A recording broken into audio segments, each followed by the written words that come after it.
আসসালামু আলাইকুম। আশা করি সবাই ভালো আছেন। আলহামদুলিল্লাহ আমিও ভালো আছি। আপনাদের মাঝে একটা নতুন নিয়ম দেখাবো। তো আজকে আমি এই আলু আর উস্তেগুলো কেটে ধুয়ে পরিষ্কার করে এবং ভালো করে ধোয়ার পরে জালিতে রেখে শুকাই নিছি, মানে পানি ঝরাই নিছি। এরপর আমি এগুলা বাটিতে ভরতেছি। তো এটা বাটিতে নেওয়ার কারণ আমি এগুলা ফ্রিজে সংরক্ষণ করব। তো একসাথে অনেকগুলা যদি কেটে রাখি তাহলে আমার হবে কি, অনেক সময় হাতের কাজ বেশি থাকলেও এই সময়টা আমার বেঁচে যাবে। এই সময় আবার আমি অন্য কাজ করতে পারবো অথবা মেয়েটাকে সময় দিতে পারবো। তাছাড়া দেখা যাচ্ছে অনেক কাজ থাকে, সে সময় এটা করে নিতে পারবো অথবা একটু বিশ্রাম নিতে পারবো।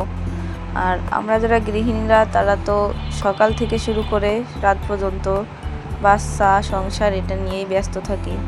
অনেক সময় দেখা যাচ্ছে ক্লান্ত লাগলেও সময় পাওয়া যায় না এই কাজ সে কাজ করার জন্য। তো আমি মূলত এই কারণেই এটা করছি। আর এভাবে রাখলে আমি আগেও করি নাই, তো ফার্স্ট টাইম দেখি কেমন থাকে আর কতদিন এটা থাকে, সে কারণে আর কি আজকে প্রথমে এরকম করে রাখতেছি। আপনারাও চাইলে ট্রাই করে দেখতে পারেন। তো আমি 2 বাটিতে রাখছি অর্ধেক অর্ধেক করে, এখন ফ্রিজে রাখতেছি, ফ্রিজে রেখে দেখব।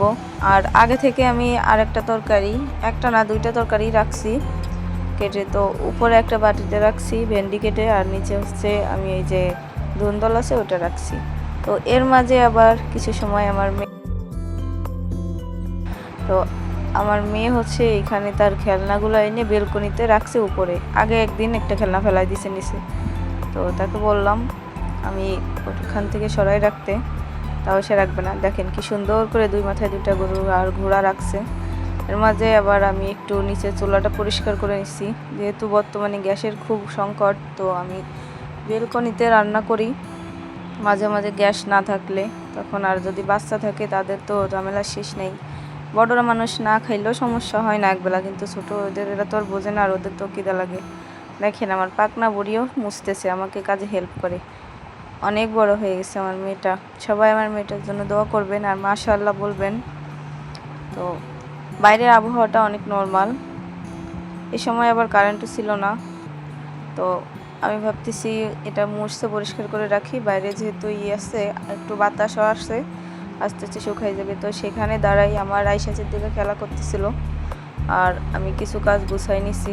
একটু পরে ওকে ঘুম পাড়ানো লাগবে, সে ওখানে দাঁড়াই আমার বলতেছিল তুমি এখানে আসো না। তো আমার কাজ কাম সব কিছু করা শেষ এখনের মতো, আর এখন ওকে ঘুম পাড়ানো লাগবে। খাওয়া দাওয়া শেষ করছি ওর।